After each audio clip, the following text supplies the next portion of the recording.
All right, let's dive right into this explainer and uncover a hidden psychological pricing trick that honestly you interact with every single day.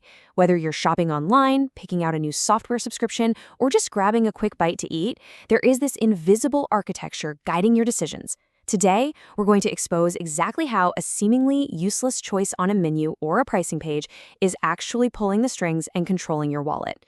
By the end of this, I promise you, you will absolutely never look at a price tag the exact same way again. To start things off, I want you to picture this. You're at the movie theater concession stand. You've got your ticket, you're craving a snack, you can smell the butter in the air, and you step right up to the counter.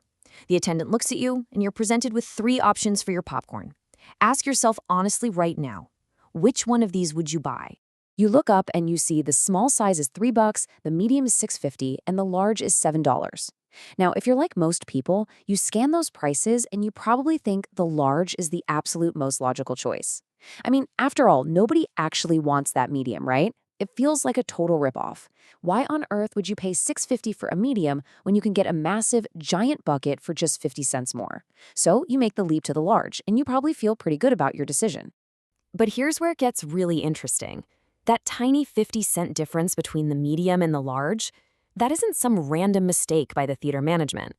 Without that medium option sitting right there for comparison, a lot of people would have happily just bought the $3 small and gone to their movie.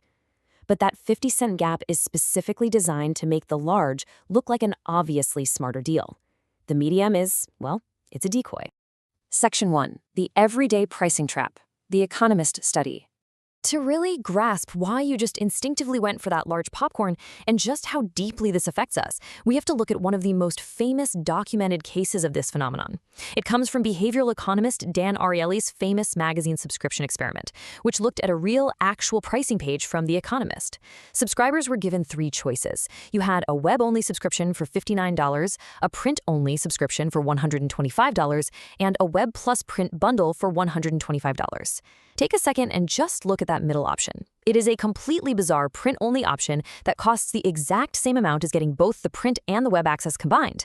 I mean, who doesn't love paying full price for half the product, right? At first glance, it makes absolutely 0 sense. Nobody wants print-only alone at that price when they can get both for the exact same money. It seems completely pointless.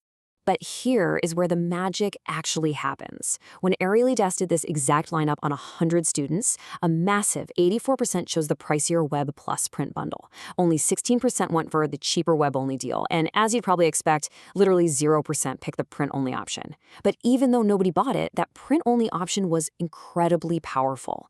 It made the bundle look like an absolute steal. The students saw they were getting the web access essentially for free compared to the print-only price, and they jumped right on it.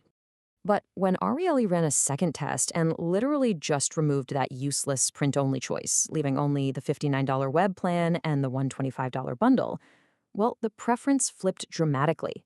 Suddenly, the vast majority of people went right back to the cheaper web-only plan. The expensive bundle completely lost its appeal. This proves that the decoy alone, an option no one ever actually intended to buy, had entirely reshaped the majority choice and actively driven up the average amount spent. Section 2. The decoy effect explained. So, what is this invisible mechanism that is completely reshaping our preferences? How does a totally undesirable option have so much power over rational human beings? Well, it boils down to a phenomenon called asymmetric dominance. It sounds super technical, I know, but it's actually pretty straightforward.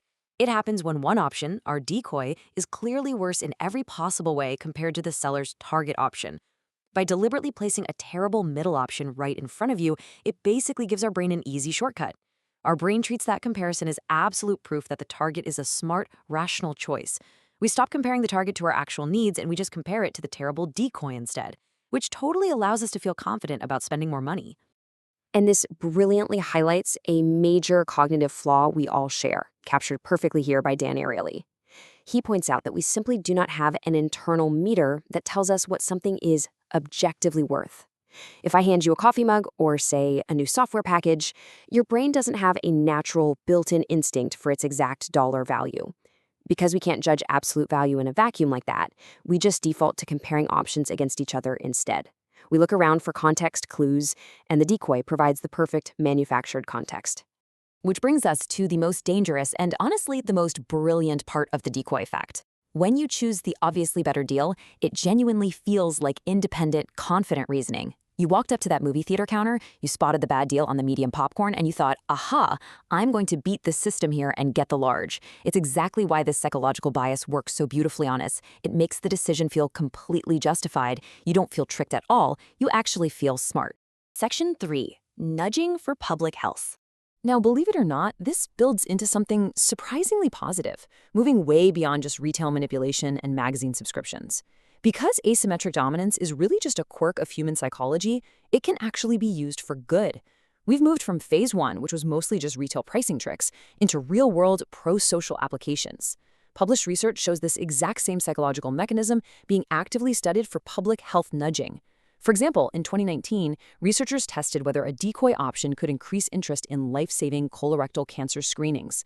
And in a 2025 study, researchers tested whether decoys could successfully increase vaccine uptake. They're basically using the way our brain makes comparisons to guide people toward making healthier, safer choices, not just to pad corporate profits. Section 4. Breaking the mental spell.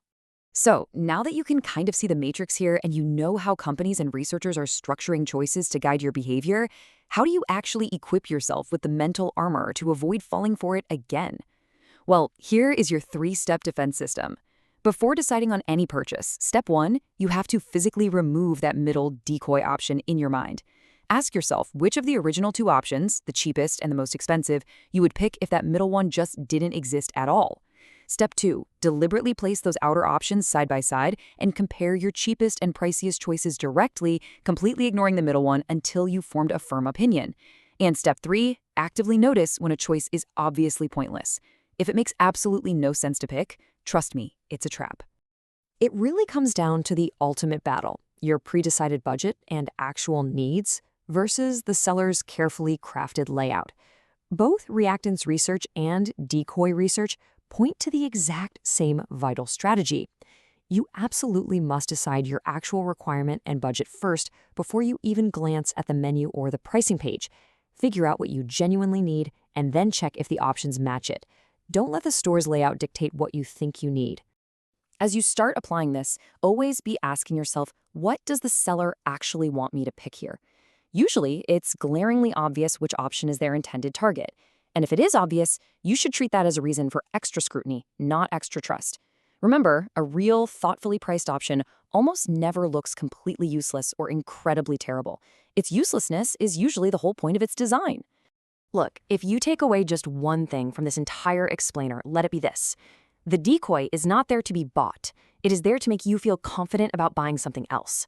Once you realize that the weird, overpriced middle option isn't a mistake, but actually a tool of manipulation, it totally loses its power.